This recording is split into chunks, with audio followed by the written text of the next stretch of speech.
This is Christy Jones with Professional Training Solutions, and in this session I'm going to show you how to properly sort and filter in Microsoft Excel. As you can see, I have a spreadsheet with data about employees. On my employee information, I have field names at the top that identify the name, the employee code, employee number, region, department, and earnings. The important thing to remember is your data all needs to be together and cannot have a completely blank column or a completely blank row.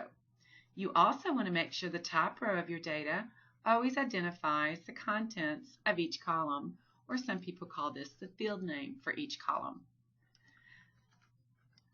The first thing I'm going to do is click on any cell within my data, click on my Home tab on my ribbon, and then I'm going to go over to my Sort and Filter button, which is on the far right, and I'm going to select Filter.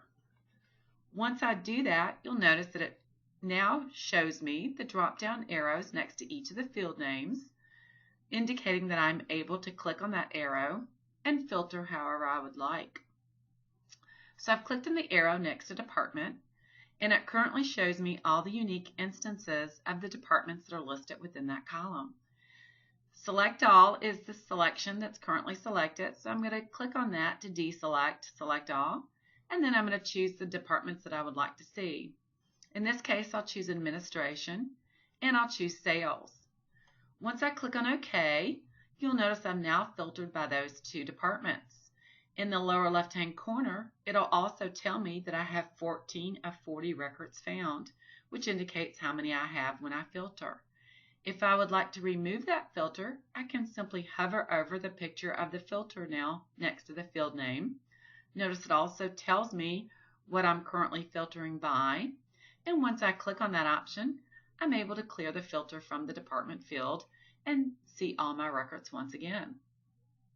If I would like to sort by any of the columns, you'll notice that I can click on the drop down next to any of the field names as well. So if I'd like to sort by region, I click on the drop down and choose Sort A to Z. They would now be in alphabetical order by region. Let's say within region, I would like to see them by my department. In this instance then, I would go over to my Sort and Filter button again on my Home ribbon, which is to the far right, and I would select Custom Sort. Now I'm able to not only see by region, but I could also click on Add Level, and for my second row, I would choose by department, click on OK, and they would now be in alphabetical order, first by region and then by department. As you can see, there's some conditional formatting that's also been applied to these cells for certain earnings greater than a certain number that are in red and less than a certain number in green. One of the new features as well as I can click on the drop down and filter by color. So hopefully you can see how easy it is to sort and filter in Excel.